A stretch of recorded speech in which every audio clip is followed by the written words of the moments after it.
Hoje nós vamos falar um pouquinho sobre efeitos colaterais medicamentosos, principalmente antidepressivos e antipsicóticos, que é um tema que, na verdade, Rafael, já tem um tempo que eu quero abordar isso aqui com os cuidadores familiares, porque vira e mexe, isso vai lá para os grupos, e eu sei que muita gente Sem dúvida, só isso, tem né? dúvida, é realmente uma grande angústia do cuidador familiar, né? Eu vou colocar aqui já de que boa noite, Mazé está entrando na área. Vou colocar aqui para a gente algumas referências para a gente poder estar encontrando o doutor Rafael depois da live. Vocês já devem saber, mas eu vou colocar porque outras pessoas em seguida vão assistir esse vídeo. Então, o doutor Rafael vai estar no Congresso Online Ativo e Saudável.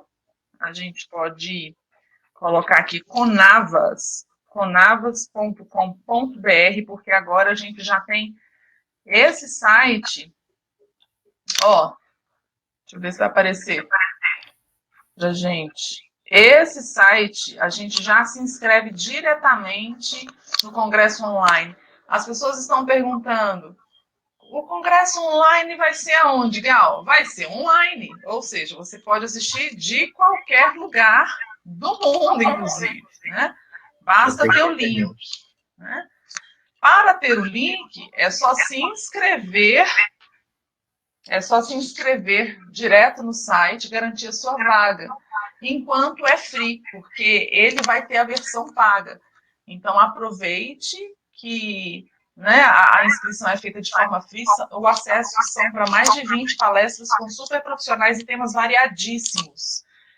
E esse congresso visa as pessoas que querem se manter saudáveis ou melhorar a sua qualidade de vida, e eu não tenho dúvidas nenhuma que os cuidadores familiares estão nessa, mas assim, todas as pessoas que desejam visualizações diferentes para o futuro, práticas diferentes mais saudáveis para o dia a dia, inspirações, a gente se inspira muito, né? Pela internet dá para a gente se inspirar bastante com as pessoas que sabem, com as pessoas que trocam, que compartilham experiências. Então, eu acho que vai ser uma boa, tá? E o Dr. Rafael, ele tem uma clínica em Belo Horizonte. Como é que chama a clínica mesmo?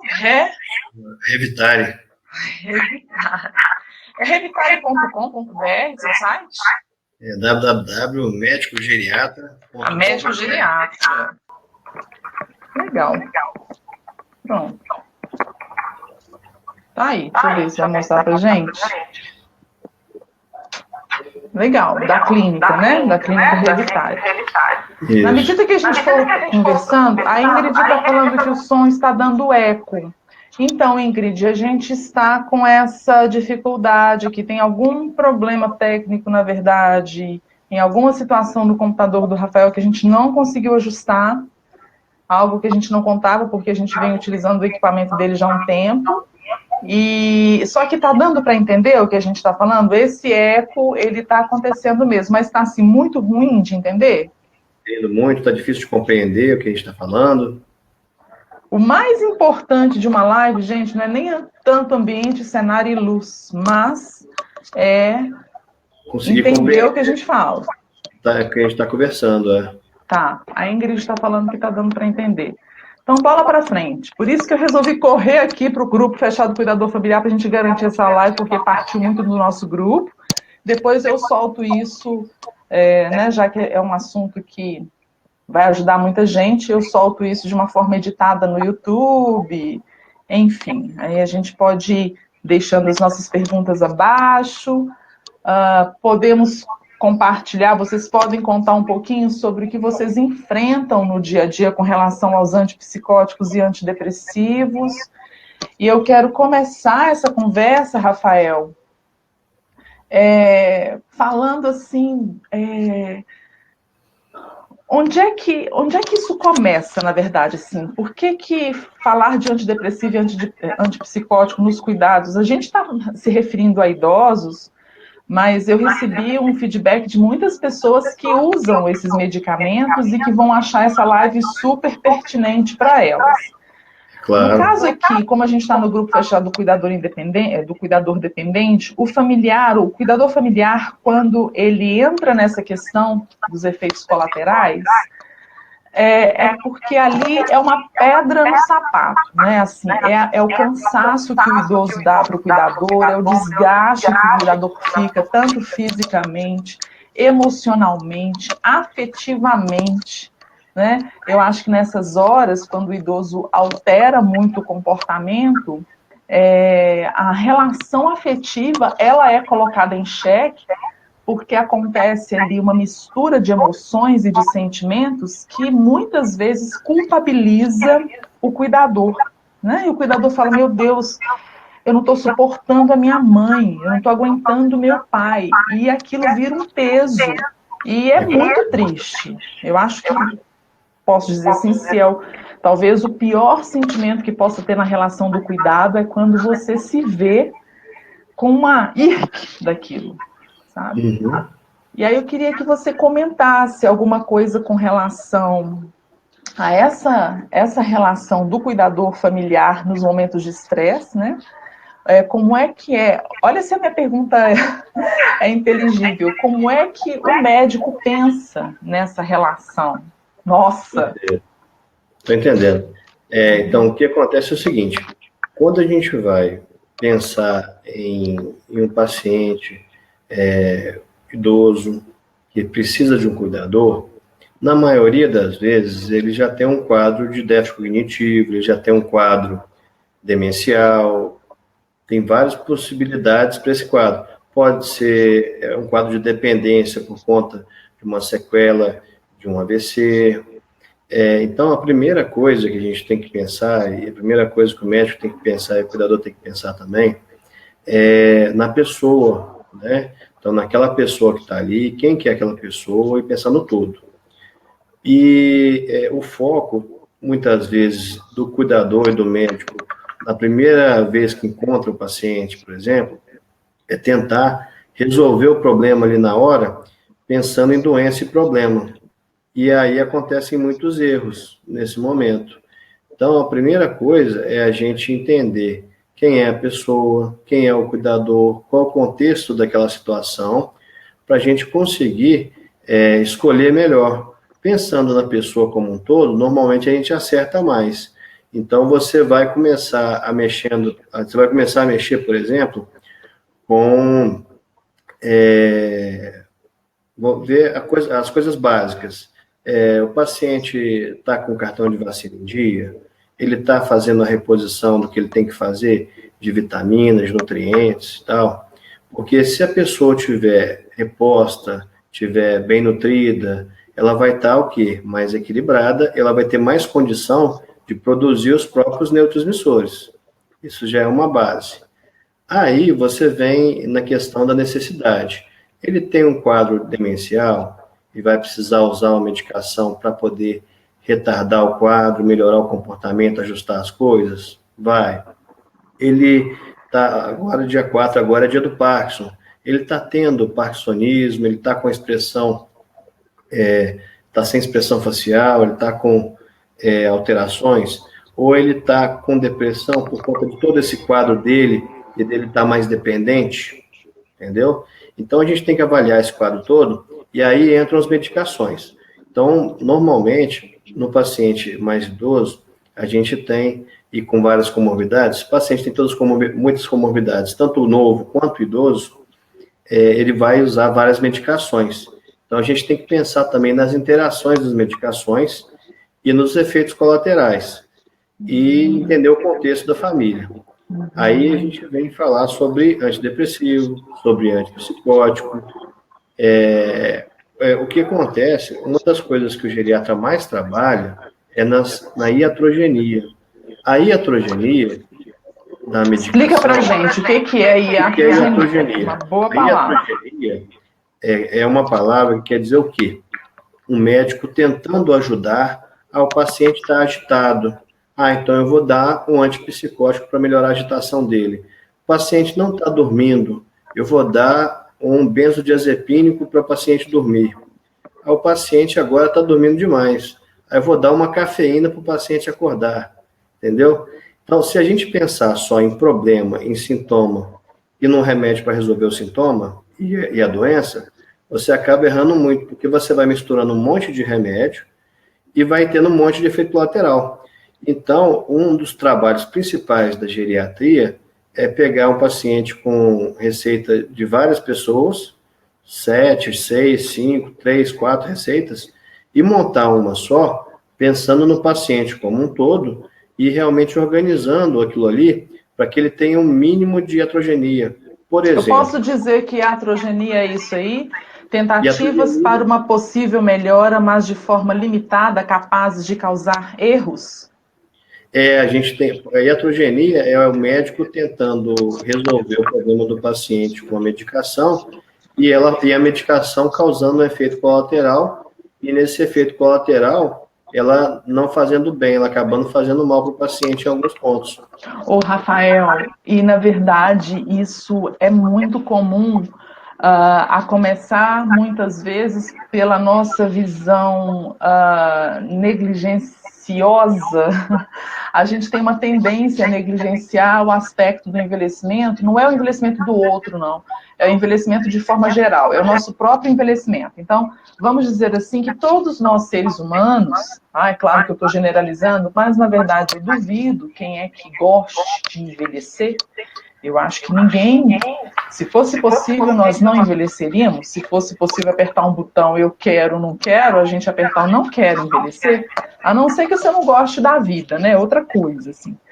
Mas, assim, como a gente tem uma natureza, uma tendência de negligenciar, de não querer falar de envelhecimento, não querer falar de morte, como a gente tem essa tendência, todo mundo, até os profissionais, até eu na área da gerontogeriatria, inconscientemente posso ter uma atitude assim, não adianta olhar isso não, porque tá idoso mesmo.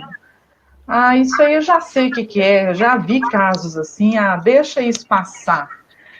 Então, o que acontece? Um dos problemas da geriatria é a frase, isso é da idade. Não existe nenhum problema da idade. Existem problemas em todas as idades, e se você tem um problema, quanto mais cedo você avalia e olha o problema, e mais fundo você vai em termos de compreender quem é a pessoa, melhor você vai poder cuidar e resolver. Porque a gente não tem que tratar problema e doença, tem que tratar pessoas, né? Então, pois é, e essa atitude faz a gente ter um comportamento iatrogênio. Vamos tentar isso aqui para ver se dá. Eu ouvi dizer que fulano tomou isso, vamos ver se isso aqui melhora. Né? O médico, muitas vezes, também dentro de casa, por a gente estar cansado de não ter resultado, a gente vai tentando um monte de coisa e às vezes pode piorar, né? Tem um kit genético hoje que eu já fiz em alguns pacientes, que você pode fazer um teste genético e você consegue identificar genes em que você vê como é que é a resposta do paciente para cada tipo de medicamento da parte do sistema nervoso central e outros também. Então, com isso, ele tem uma luzinha verde, uma amarela e uma vermelha. Na verde, quer dizer que o medicamento vai funcionar naquela pessoa de acordo com a genética, igual está na bula. Na amarela, quer dizer que o medicamento vai funcionar de forma diferente. Uma dose mais baixa pode funcionar muito, uma dose mais alta pode funcionar pouco, e na vermelha quer dizer que o medicamento provavelmente não vai funcionar. Então, mas isso é feito onde? Isso é feito em qual hospital? Aqui no Brasil mesmo, a gente pede no consultório e faz. Mas isso é caro ainda, assim, como é que é o acesso da população? Eu acho que eles dividem em, não sei se 10 vezes, eu acho que no total vai dar uns 4 mil, 3 mil. Não, é caro, né? É caro. Mas só que assim, e outra coisa, a genética, ela vai te ajudar a te dar um norte, mas ela não é uma coisa certa.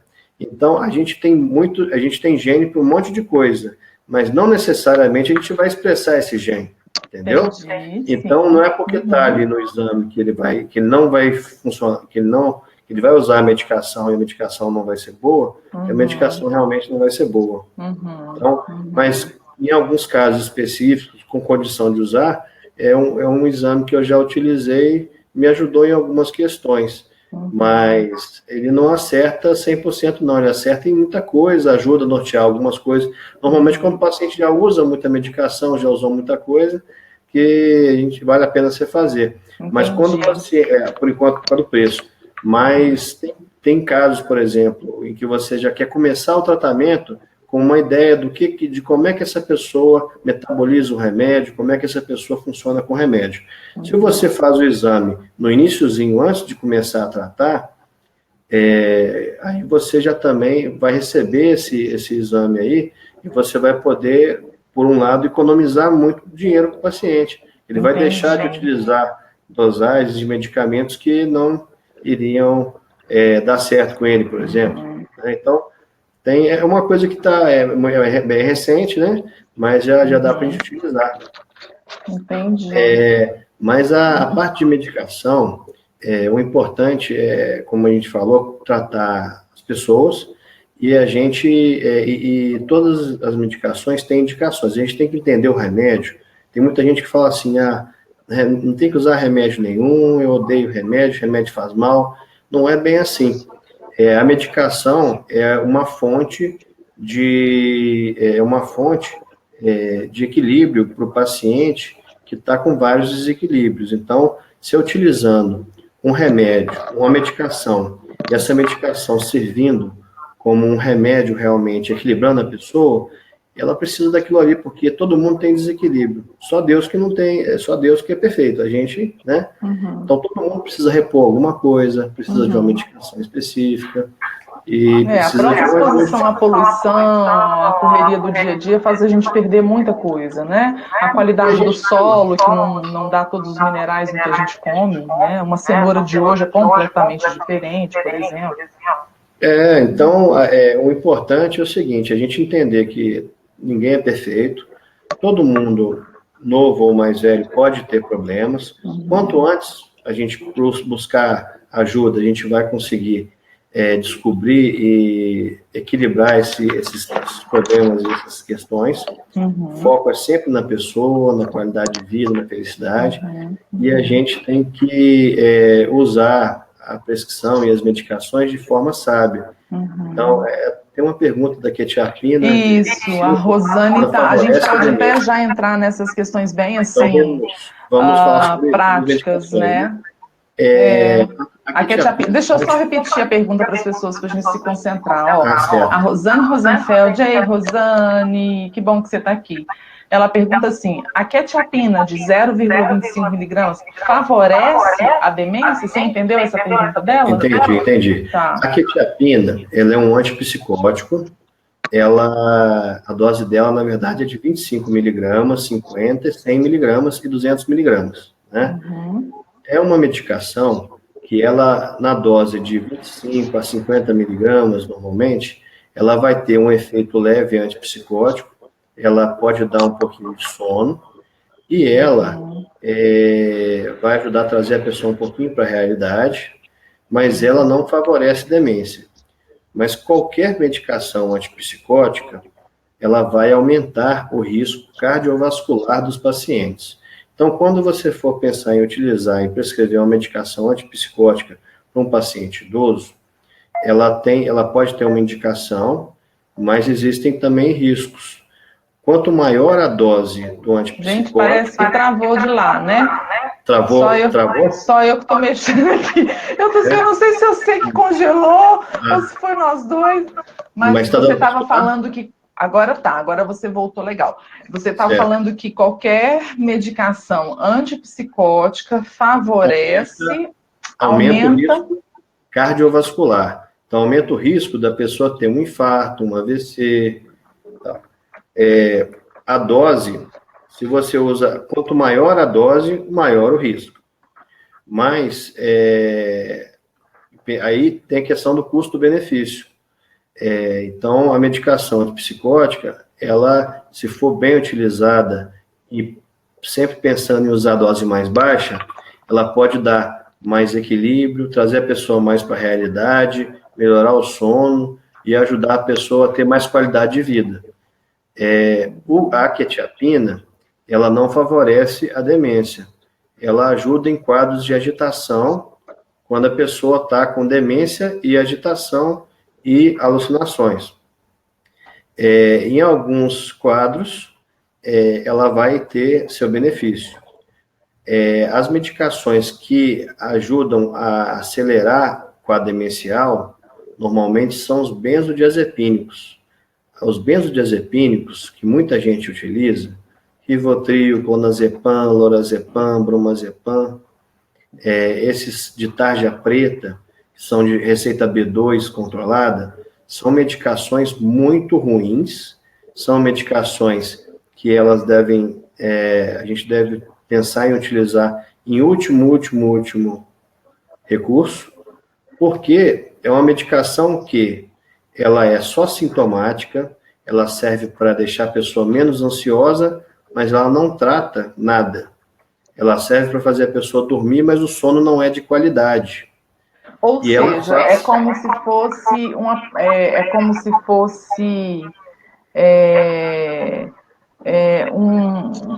um abafar o fogo, assim, é só para apagar aquele fogo naquela hora. Isso.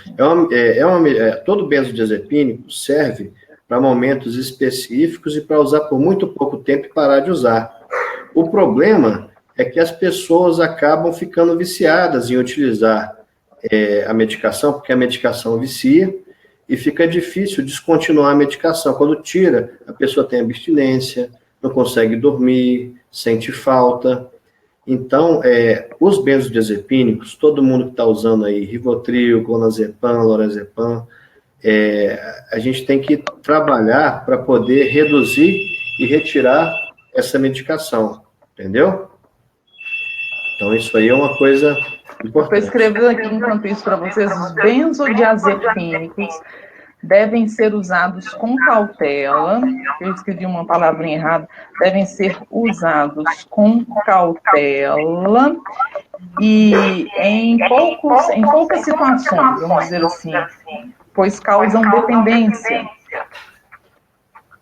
Então, quando a gente trabalha com paciente idoso e com paciente jovem, uma das coisas que a gente mais faz é trabalhar com o paciente com o objetivo de utilizar outras coisas que vão ajudar a melhorar a parte da ansiedade e a questão do sono e conseguir ficar livre do benzodiazepínico. Isso é um trabalho que a gente faz arduamente todo dia com vários pacientes, porque, infelizmente, quando a pessoa está sem dormir, ela fala assim, eu quero uma coisa para dormir. E muitas pessoas acabam prescrevendo o remédio de dormir, e aí vira uma coisa que ela não consegue ficar sem o remédio e fica viciada no benzodiazepínico. Então, o benzodiazepínico é uma medicação realmente que é muito prejudicial à saúde, e a gente tem que ficar muito atento a isso, e quando for prescrito, quando for utilizar, é para utilizar por pouco tempo, não deve ser utilizado por muito tempo, mas isso acontece com muita frequência. Já o antipsicótico já é uma medicação. Antipsicóticos são quais? Você tem quetiapina, você tem risperidona, aldol, aripiprazol, olanzapina, clozapina. São várias medicações podem ter o nome de antipsicóticos.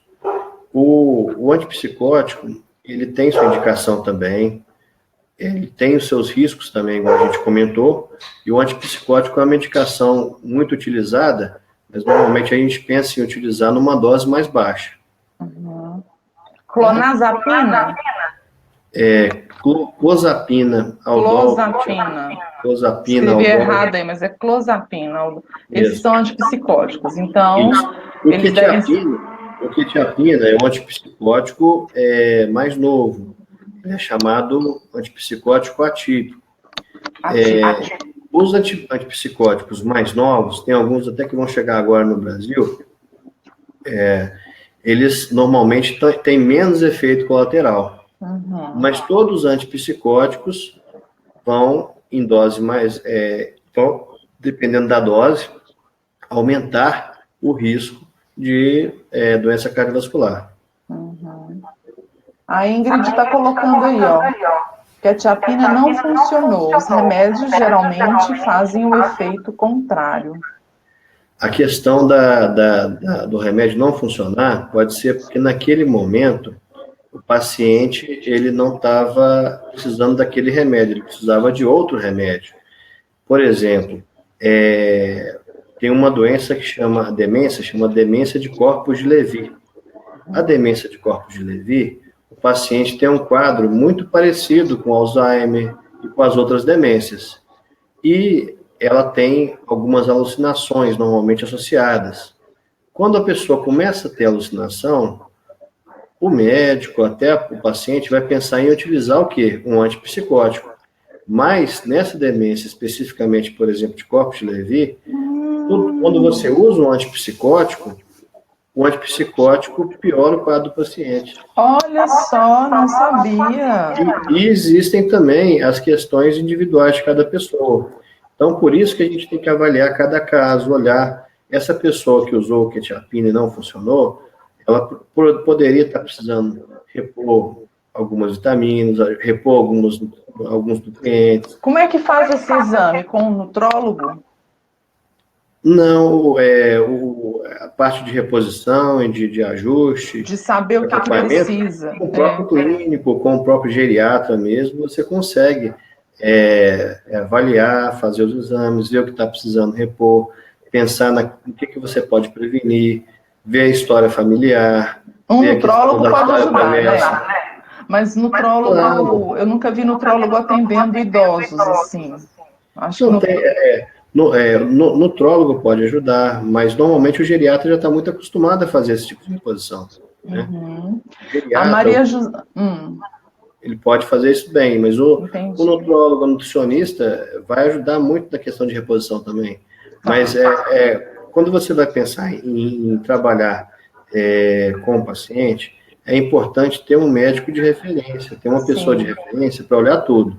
Se ela precisar de um especialista, aí ela vai falar, ó, eu preciso de um especialista para resolver isso, para resolver aquilo, vou indicar essa pessoa aqui para resolver essa questão, mas é importante o paciente estar acompanhado por um médico de confiança, que ele tem empatia, que vai ser normalmente o geriatra, o clínico, e a partir daí ele vai ver a necessidade, olha, uma nutricionista, um nutrólogo ia te ajudar bastante nesse ponto, claro, eles são muito bons, então podem ajudar bastante, mas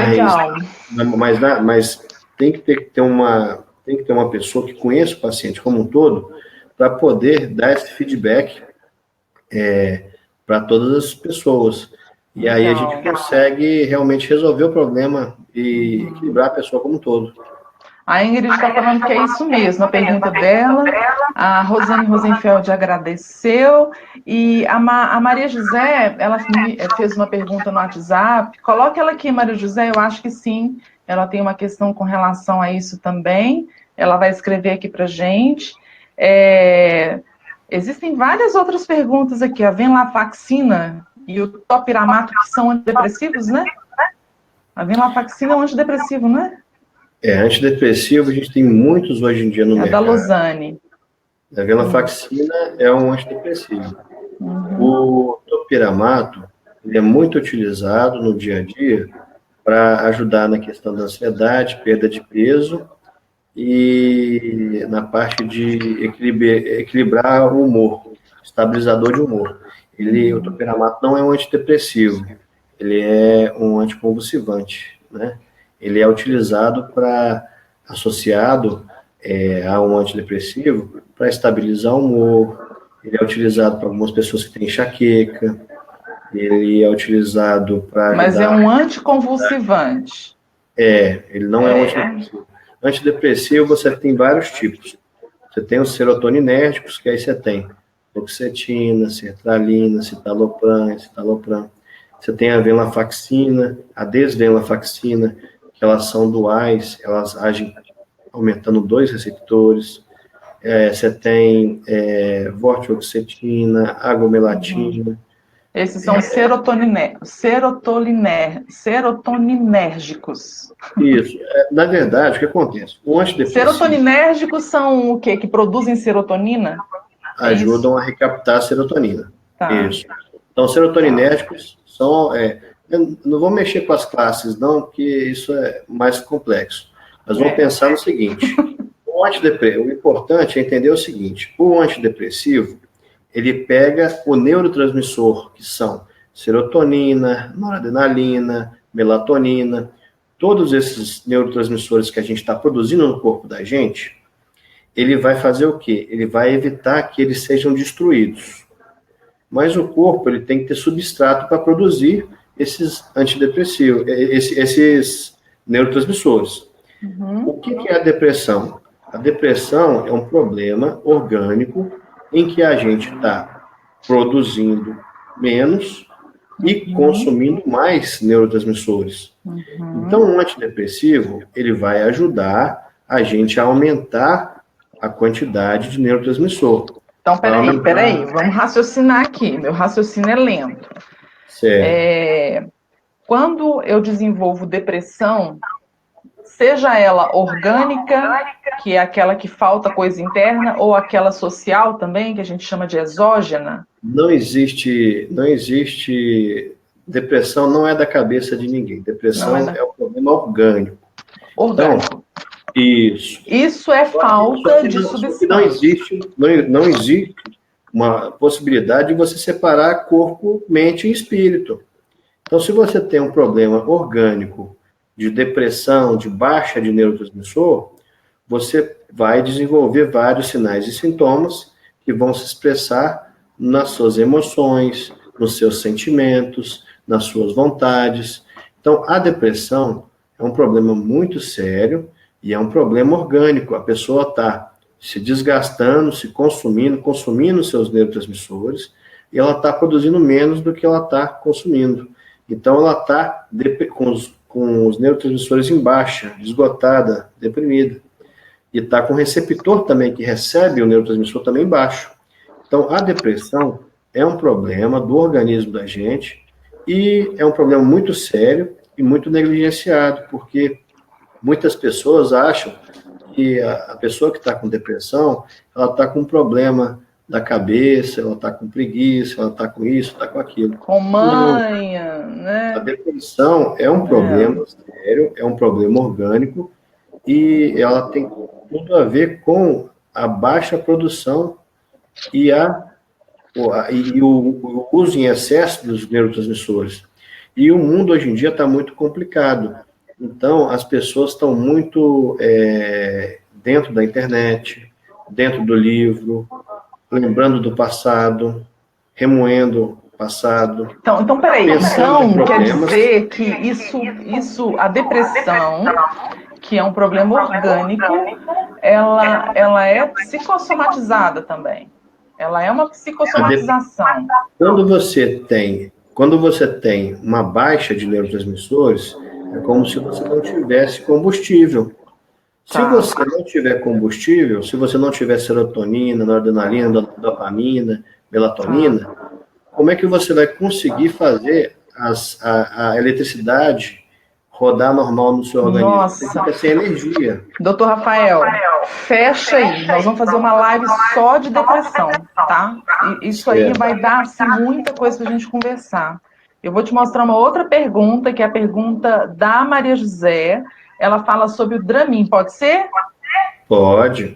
Depressão, nós vamos ter que fazer uma live específica sobre isso, com todos os microfones funcionando, porque dá muito papo, né, para a gente poder entender. A Maria José pergunta assim, o uso do Dramin para insônia, qual a opinião do Dr. Rafael? Então, o Dramin é uma medicação que ela é anti-histamínica. Então, anti-histamínica. Ela tem um efeito. O Dramin é uma medicação para enjoo, né? E que ela tem um efeito, desculpa, não é anti-histamínico, falei errado. Ela é uma medicação para enjoo, que ela vai acabar aumentando a histamina né? Ela vai acabar dando sono, tem um efeito colateral de causar o sono. Então, se você ficar usando ela por muito tempo, fixa, ela vai acabar levando a você ter efeitos colaterais por conta dela. Então, não é bom você ficar utilizando o Dramin o tempo todo. Para dormir. Para dormir. A gente tem que pensar em um sono de qualidade. Então, o remédio, ele não pode ser um remédio para dormir porque eu não estou dormindo. Qual que é a raiz do problema? Por que eu não estou dormindo? Tem várias medicações, o pessoal usa Fenergan para dormir. O Fenergan é um antihistamínico que dá sono. O Dramin, ele é para enjoo, mas também dá sono.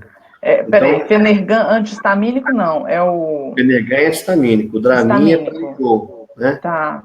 Então, só que esse é o efeito colateral das medicações é dar sono. Ela não foi feita para dar um sono de qualidade. Então, se você ficar usando uma medicação que tem um efeito colateral de dar sono, você vai ficar dormindo à base da medicação, está fazendo vários outros efeitos no seu sistema orgânico, e isso aí vai te prejudicar. Existem vários efeitos colaterais do Dramin, do Fenergan, dos benzodiazepínicos. Então, a gente tem que pensar em por que a pessoa não está dormindo? Onde é que está a raiz do problema? Uma reposição de vitamina B1, por exemplo, pode ajudar o sono do paciente a melhorar. A vitamina B1 ajuda muito no sono. A questão da própria depressão, quando você consegue ajustar as medicações de depressão e usar a medicação mais adequada, você consegue melhorar o sono do paciente. Quando a pessoa está deprimida, ela começa a dormir demais ou dormir de menos. Isso é um dos desequilíbrios que ela pode ter. Então, existem os antidepressivos que fazem você ficar mais acordado. Existe um antidepressivo que ajuda você a dormir melhor. Então, se você vai na raiz do problema, repõe o neurotransmissor e utiliza o remédio certo para a pessoa certa, indo e resolvendo o problema, você consegue resultado legal. Mas se você pensar só no problema, por isso que eu falo sempre, a gente não pode tratar problema e doença. A gente tem que tratar as pessoas. Então, a pessoa, cada uma é uma, a gente tem que conversar, entender, para você conseguir ajudar da melhor forma possível. Aí a gente acerta mais. Agora, doutor Rafael, a gente voltando nessa questão dessa linha tênue entre o que dar para o idoso e o bem-estar do cuidador familiar, o que me chamou a atenção foi um relato dentro do WhatsApp, que eu vejo muito isso na prática, né, atendendo as famílias em casa, o idoso em casa, que quando um dos filhos, né, quando eles fazem rodízio de cuidados, um dos filhos resolve retirar a medicação por conta dele, porque não aguenta ver a mãe tão medicada, acha que não precisa. Encontro filhos que são assim, têm uma vida mais light, só tomam homeopatia, então os dias em que a mãe vai para a casa desse filho, a mãe não toma remédio. Isso. E às vezes eu sempre fico assim, nossa, mas retirar isso de uma vez é o certo, é o melhor? Não costuma dar errado, sabe, assim, eu vejo que há uma mudança na forma de relacionar com o idoso, é porque aquele filho topa que a mãe fique mais agitada, sabe, então ele prefere a mãe mais agitada, mas eu não vejo assim, tirou, ela ficou mal. Toda mudança brusca de medicação acaba complicando a vida do paciente. Se o paciente está com quadro demencial, toda mudança de ambiente, mudança brusca de medicação, acaba prejudicando.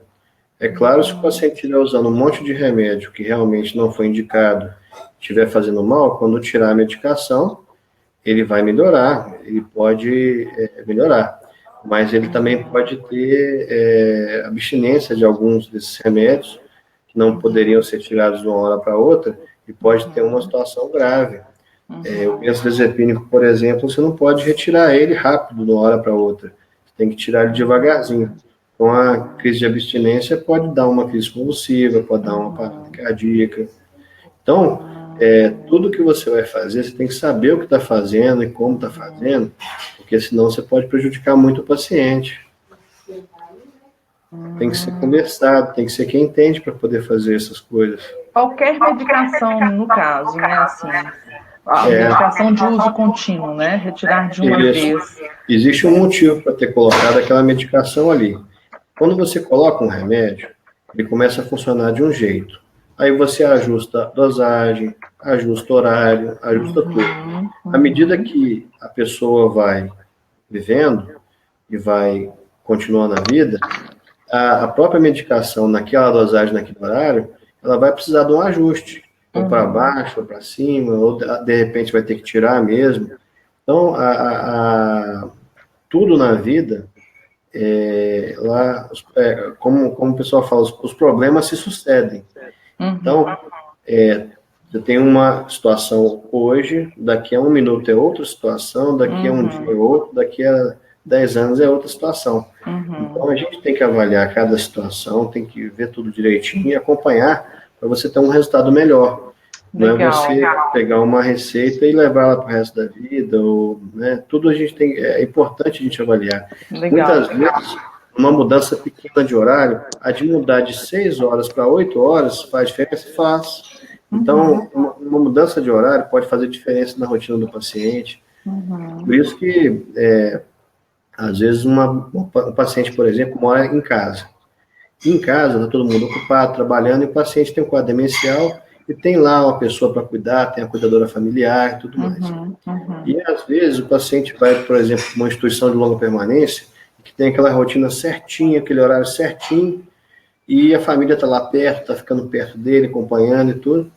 E o paciente, às vezes, com a mesma medicação, só em questão de ajustar o horário e ter uma rotina certa, ele melhora rápido, porque ele está mais ativo com atividades no dia a dia, à noite ele está dormindo melhor e o horário está certinho. Eu já vi alguns casos assim. Você acha melhor todo idoso ser assessorado por alguém com os seus remédios, mesmo ele tendo uma certa lucidez? Ou você acha que, na verdade, a gente deveria fazer com que o idoso aceite a nossa administração medicamentosa? Por que eu estou perguntando isso? Porque eu tenho atendido alguns idosos lúcidos, mas que, se eu estou atendendo é porque tem uma limitação, mas eles querem gerenciar a medicação, e eles fazem isso de uma forma muito aleatória. Eu acho que a gente, para tomar medicação, com 10, com 20, com 50, com 100 anos de idade, a gente tem que tentar criar uma forma mais organizada de tomar. Então, se o idoso lá, ou o paciente jovem, ele é independente, ele é lúcido, tem a cabeça boa, não tem problema dele gerenciar a medicação dele. Só que quem for mais organizado em casa, pode montar a caixinha da medicação, pode ficar de olho, monitorando, né? Exatamente. Porque se a gente conseguir organizar a caixinha, organizar a receita, montar o quadro, colocar lá a coisa organizada, e a gente ficar de olho na questão de como é que ele está usando, como é que ele está tomando. Olha, essa caixa aqui era para ter acabado há 3 dias, então faltou 3 comprimidinhos nesse mês. Então, existem alguns programas também que podem ajudar nisso. O próprio portal ligado na saúde, o Salutem, a gente tem uma parte de avisos que o Salutem ele pode avisar a pessoa que está na hora de tomar o remédio. Como é que é? Ligadonasaude.com? Ligadonasaude.com.br. A gente tem que falar sobre isso um dia, esse portal, né, Rafael? Muito legal. O portal a gente colocou, o nome está Salutem Plus, Salutem Mais, né? Porque futuramente ele vai poder ser utilizado em vários países. E Ligado na Saúde é um nome mais para a gente, né? E o Salutem Plus, ele vai poder ser usado no mundo todo. Legal. A ideia do portal é o seguinte, o portal é focado no paciente. Então, o paciente ele consegue ter o prontuário eletrônico dele todo na nuvem. Que legal. E com esse prontuário na nuvem, fica fácil dele conseguir controlar tudo na vida dele. Ele pode colocar, lá tem a parte história pregressa. Então, ele vai colocando lá toda a história que ele teve, todos os problemas que ele já teve. história familiar, os problemas que já tiveram na família. A gente tem que fazer uma live só para isso também, para ensinar as pessoas, principalmente lá da terceira idade, como é que usa o portal da saúde. Tem um cartão de vacina online para a pessoa ter na mão dela. Então, toda a informação de saúde da pessoa vai estar na mão dela e ela não vai gastar nada com isso. Que legal. Então, quando ela estiver em qualquer lugar, ela pelo celular acessa o computador do médico, ela consegue acessar. Isso é muito importante, porque a gente tem que ter as informações da gente, perto da gente e de fácil acesso. E é difícil a gente conseguir... Rafael, olha, tem um monte de gente aqui te agradecendo, viu? Eu só não estou conseguindo mostrar o agradecimento. E agora eu estou entendendo. Tem a Malu Hungria, ela está perguntando, está falhando, será só comigo? Vocês continuam me escutando bem? Porque, de fato, tem alguma interferência nos nomes aqui que eu não consigo mostrar a fala de vocês. Mas a Maria José está agradecendo, a Losane está agradecendo, a Ingrid, a Rosane. A Eliane está falando, a Eliana Viana, muito bom esse assunto sobre medicação. E aí agora a Malu diz que está falhando. Vamos fazer o seguinte, olha, já passou mais que meia hora, sabe, Rafael? As pessoas continuam curtindo, mas a Malu está falando que está falhando. A Rosane está falando que está escutando bem, então deve ser com a Malu, viu, Malu? Vamos fazer assim um apanhadão, né? A gente falando dessa questão das reações medicamentosas. Então, eu posso entender que... Aí eu quero enfatizar essa relação com o geriatra, que eu acho extremamente saudável, não só no ponto de vista medicamentoso do idoso, mas afetivo e emocional do cuidador, quando ele percebe que ele está fazendo a coisa certa, e que se está fora do controle, não é culpa dele, né? É a questão da própria doença, do próprio quadro demencial.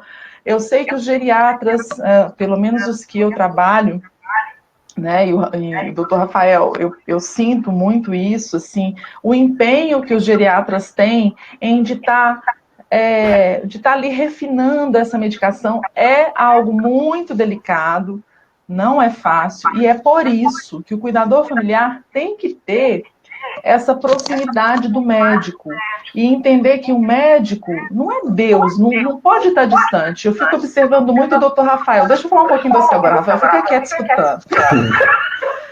O que me chama muita atenção no doutor Rafael é que ele deixa a gente extremamente à vontade para conversar com ele.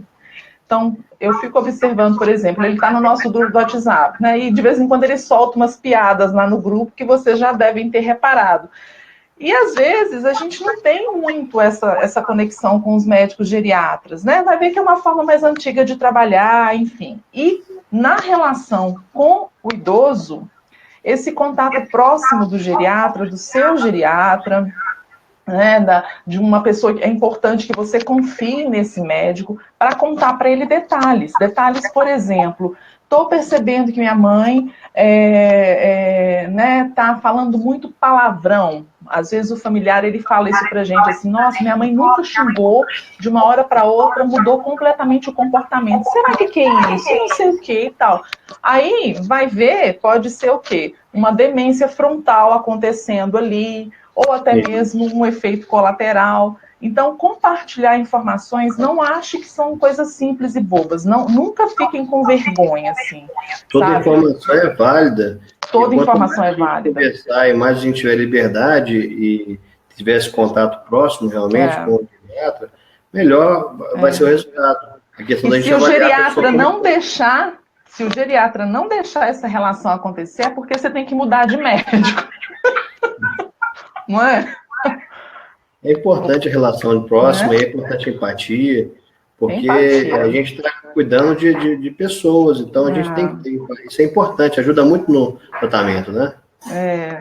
Então, assim, fazendo esse apanhadão, né? As pessoas estão cada vez mais agradecendo também, de novo, aqui, falando que o assunto está bem legal. Eu, na verdade, eu adoro lives, eu já falo para você sempre, né? Assim, mas, enfim, acho que tem muita coisa para a gente conversar com o Dr. Rafael, tem vários outros assuntos. O Dr. Rafael vai estar com a gente no Congresso Viver Ativo e Saudável, Então, vou mostrar aqui mais uma vez, ó, para a gente se inscrever. É gratuito, é 100% online, 100% free.